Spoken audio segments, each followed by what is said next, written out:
Bonjour, aujourd'hui nous allons réaliser un tuto avec une vue unique dans laquelle on va présenter deux images grâce à des volets qui tournent. Donc ici je suis à mi-chemin, voilà, donc ça c'est la première image divisée en trois, et voilà la seconde, toujours divisée en trois. Donc c'est cet effet que nous allons réaliser.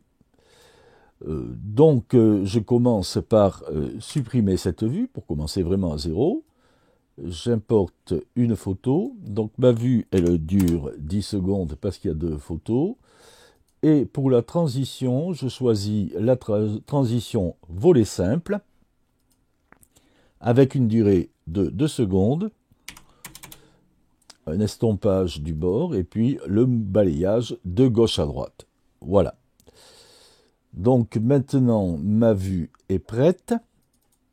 On va commencer le travail habituel. Vous savez que je commence par dupliquer cette vue pour l'utiliser pour le fond. Voilà. Mais aujourd'hui, particularité, je vais bien séparer le premier plan du fond. Donc pour ça, je crée un cadre que j'appelle fond. Avec la touche CTRL, page vers le bas, je le déplace, voilà. Je prends la seconde image, la seconde version de l'image, je la supprime, CTRL X, CTRL V, la voilà maintenant collée sur le fond, sur le cadre fond. Alors ce cadre du fond, je vais demander à ce qu'il recouvre la vue. La vue est en 16/9, le cadre est en 16/9, pas de problème, mais si j'avais un autre format d'écran, eh bien, il serait toujours couvert par mon cadre de fond. Même chose pour l'image que je choisis, et qui est variable, hein, puisque c'est un objet principal. Je vais lui demander de toujours recouvrir la vue, puisqu'il va s'agir ici du fond. Alors d'ailleurs, pour qu'on voit bien ce qui se passe, pour qu'on voit bien ce qui se passe, là, je vais faire comme d'habitude, je vais mettre la vue principale à 90%. Voilà, là c'est plus net. Donc ça, c'est mon fond. Eh bien, mon fond, déjà, je me suis assuré qu'il va recouvrir tout l'écran, mais je demande aussi à ce qu'il s'affiche à 111%. Ça, c'est pour éviter les bords parfois un peu sombres lorsqu'on ajoute du flou. Et ce coup-ci, le flou, je vais le pousser à 200%. Donc voilà ce que ça donne.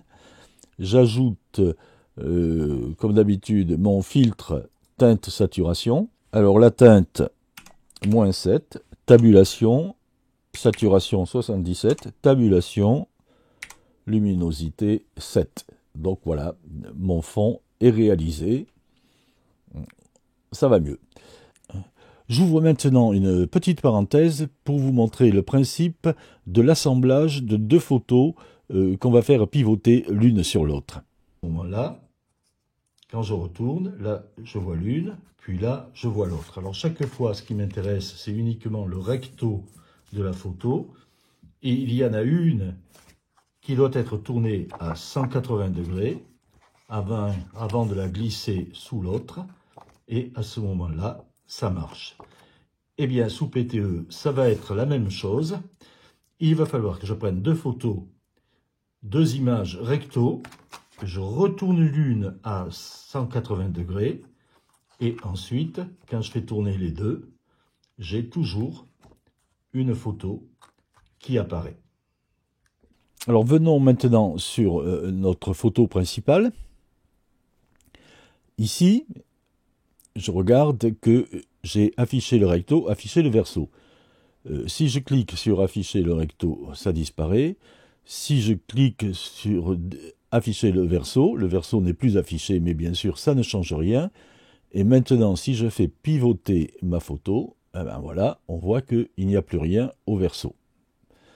Donc là, j'ai une photo qui est bien positionnée.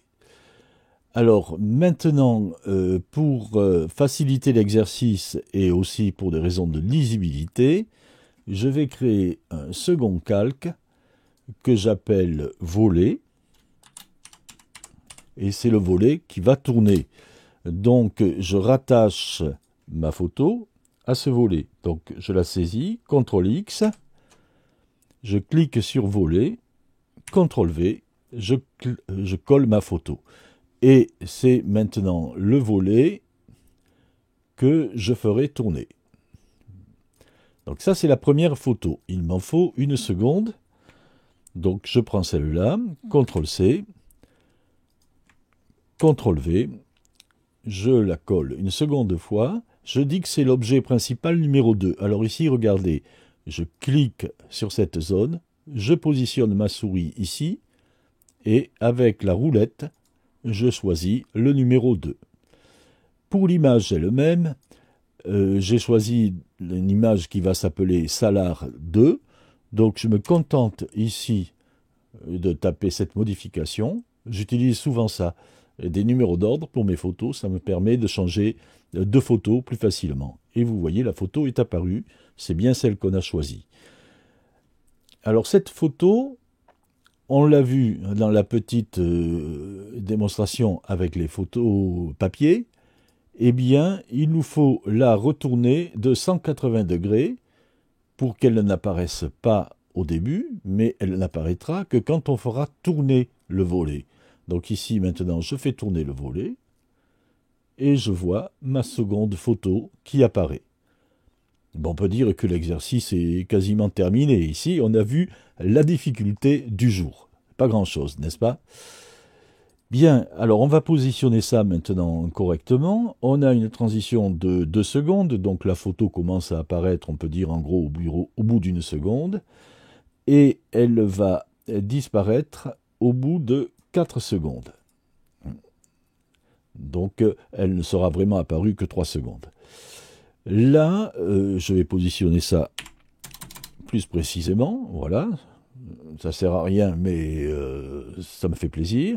Donc à partir d'ici, mon volet va commencer à tourner. Donc je clique sur la rotation et j'ajoute la vitesse d'animation douce.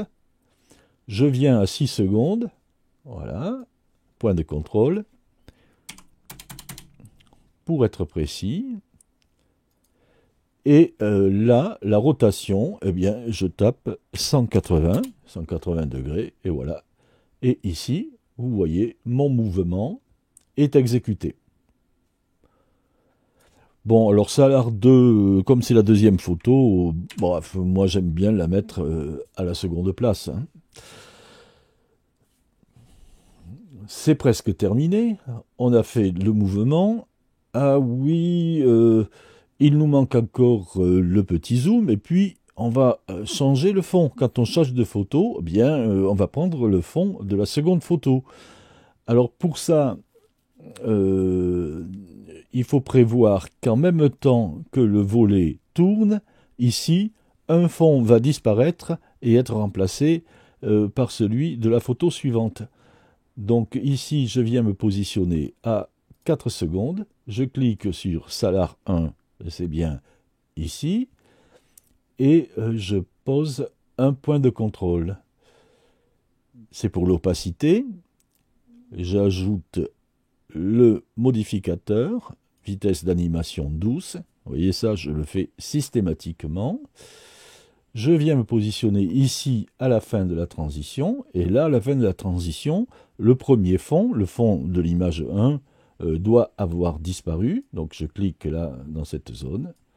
Je positionne mon point de contrôle et je mets opacité 0. Donc voilà, ça s'atténue et ça disparaît. Bon ben, si ça disparaît, il faut que celui de l'image 2 apparaisse. Mais comme je voulais d'abord positionner les points pour avoir le moins de travail possible à réaliser, je vais me contenter de dupliquer celui-là. CTRL-C, je me mets sur fond, CTRL-V, et puis le second, je vais dire que c'est l'objet numéro 2. Alors là, regardez bien, je clique là, avec la souris, je mets 2, je valide, et l'appareil, automatiquement, a répercuté, c'est bien l'image numéro 2 qui est là, hein, Salar 2. C'est magique. Alors là, c'est les frères. Au début, je veux que ce fond soit invisible. Donc opacité 0. Et là, il faut qu'il soit pleinement visible, opacité 100. Et vous voyez, la vitesse d'animation douce, comme j'ai fait un copier-coller, elle est toujours là. Donc là, hop, voilà, le fond a changé. Et donc, ça marche tout seul, c'est très bien. Là, on a quasiment fini, terminé l'exercice. Ça, je vais l'appeler volet central. Voilà, on a mis le nom volet central. Maintenant, il faudrait réduire l'image. Donc, c'est ce qu'on va faire. Enfin, rogner l'image. Donc, je prends les deux photos. Je vais me remettre au début, hein, mais ça ne change rien. Propriété, rognage d'image en pourcentage. Eh bien, je vais mettre 33,333% à gauche et 33,333% à droite. Donc ici, vous voyez, ça marche. Alors, il ne faut pas oublier le petit cadre dynamique que j'aime bien. Donc pour ça, je prends ici les trois objets. On va s'occuper d'abord de celui-là. Le premier objet, ici, Salar, il va complètement disparaître par ici. Hein, vous voyez, là, il disparaît par ici. Donc on va utiliser ce point comme terminus. Je clique ici sur Salar et j'ajoute ce point. Donc au début, ici, pour le cadre dynamique, vitesse d'animation douce.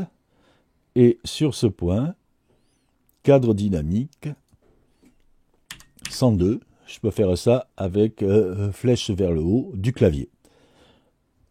Bien, pour le second ne commence à apparaître un peu après ici, il apparaît à partir de là, mais on va démarrer le mouvement ici, donc je clique sur Salar 2, et je mets un nouveau point cadre dynamique, ajout, modification, vitesse d'animation douce, et puis je rajoute un point au bout, et là, je mets cadre dynamique, 102, hein, vous voyez, chaque fois ça dure 6 secondes, entre 4 et 10, il y a bien 6 secondes, et entre 0 et 6, il y a 6 secondes, donc tout ça c'est cohérent.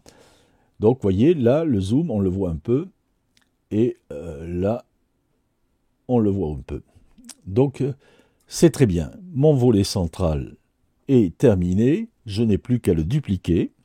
CTRL-C, je clique dans une zone vide, CTRL-V pour coller au niveau le plus élevé, je clique dans une zone vide, CTRL-V.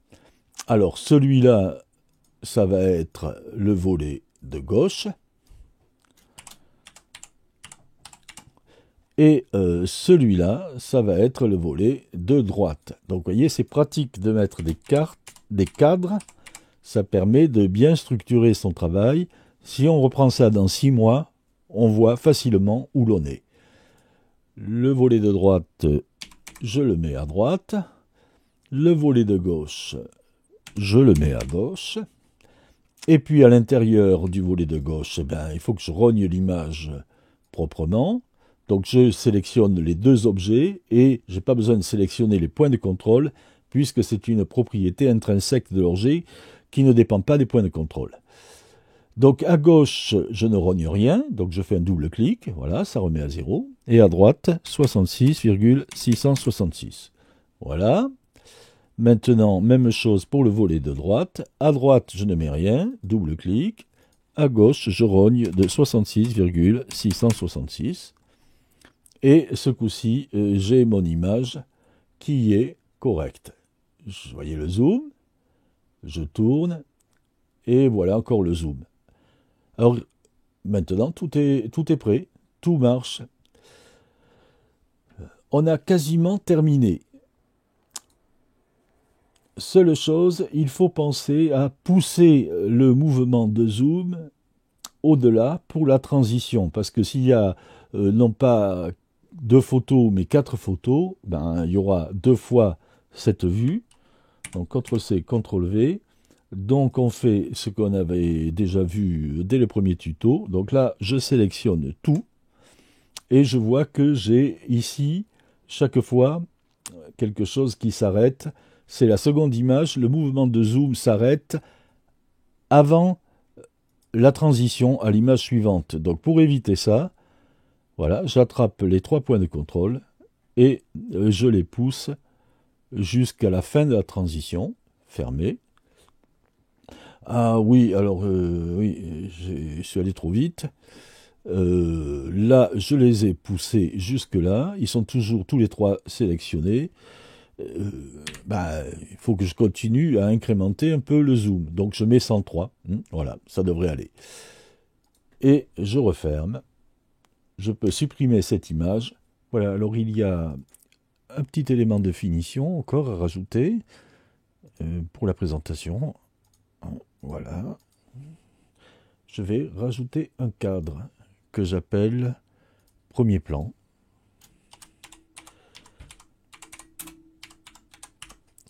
Premier plan. Je vais mettre dans ce cadre les différents volets.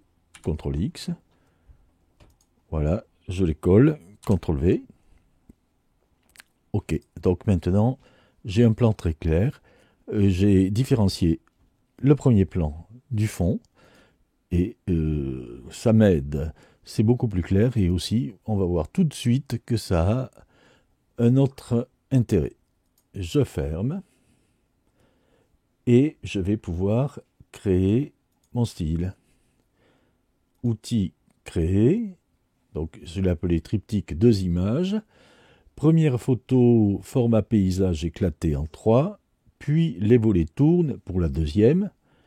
Et là, vous remarquez quelque chose de nouveau. C'est un style tout ratio d'aspect. Image, il fonctionne quel que soit le format d'écran que vous avez choisi. Alors vous allez me dire pourquoi. La réponse courte, c'est parce qu'il y a des cadres. Et la réponse longue, c'est le tuto suivant, c'est le tuto numéro 6. Vous voyez qu'on ne touche toujours pas aux options qui sont ici. Eh bien, on commencera à les aborder, en principe, si tout va bien, dans le tuto numéro 7. Donc pour le moment, je crée mon style. Voilà, enfin, pour moi c'est un remplacement, évidemment. Et puis on va voir tout de suite si ça fonctionne. Deux images format 16 neuvième, 2 images format 3 demi et 2 images format 4 tiers. Voilà, je n'ai peur de rien. Et on essaie tout de suite. Donc je sélectionne tout, c'est fait. Style et thème. Voilà, c'est le style. Appliquer.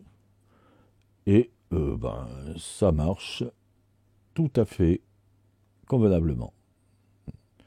Alors bien sûr, le choix des images, bon, j'aurais pu... Voilà, celle-là est tout à fait appropriée. Celle-là aussi. Puis là, je trouve qu'en 16 neuvième, comme ça, c'est parfait. Voilà, la 4 tiers fonctionne encore. Voilà, bon, pas grand-chose à dire. Donc revenons en arrière, choisissons un autre format de projet. Bon, le format 3,5, ça n'a pas beaucoup d'intérêt, mais bon, pourquoi pas. Et j'applique les styles. Appliquer. Bon, ben voilà, ça a marché, il n'y a pas de souci. Je reviens, et puis je prends tout, déjà, ça sera fait. Et je vais prendre ce coup-ci un projet vraiment exotique, personnalisé, format carré, 1080 sur 1080. Voilà. J'applique le style. Et ça fonctionne. Alors évidemment, dans ce format-là, je ne tire pas parti de tout l'écran, puisque il y a beaucoup d'espace en haut et en bas. Mais vous le voyez, ça fonctionne encore. Alors, bon. Maintenant, bien sûr, si on prend un tel format, c'est, je ne sais pour quelle raison, mais en principe, on évitera d'avoir des triptyques comme ça. En revanche, si vous avez un format cinémascope, alors le format cinémascope, c'est 2400 par 1000. Voilà, enfin, vous pouvez modifier ce que vous voulez, mais c'est ce ratio-là, c'est le ratio cinémascope Panavision. Donc, c'est tous les films des années 60, Kubrick, Visconti, John Ford, voilà, style et thème, appliqué, et bien sûr, ça ne peut pas couvrir tout le format, hein, il y a de l'espace à droite et à gauche, mais vous voyez que la proportion est respectée. Voilà, ça marche bien, et bon, ça peut se justifier hein, dans un montage. Voilà, donc on a déjà bien avancé sur le prochain tuto. On verra comment régler tout ça, mais vous avez compris, le secret, c'est l'emploi de cadres. Maintenant, quand on veut des choses plus spécifiques pour un format, il y a une autre méthode qu'on a déjà abordée sur le forum Diaporama, mais qu'on abordera plus en détail dans le prochain tuto. Je vous remercie pour votre attention et je vous dis à bientôt. Au revoir.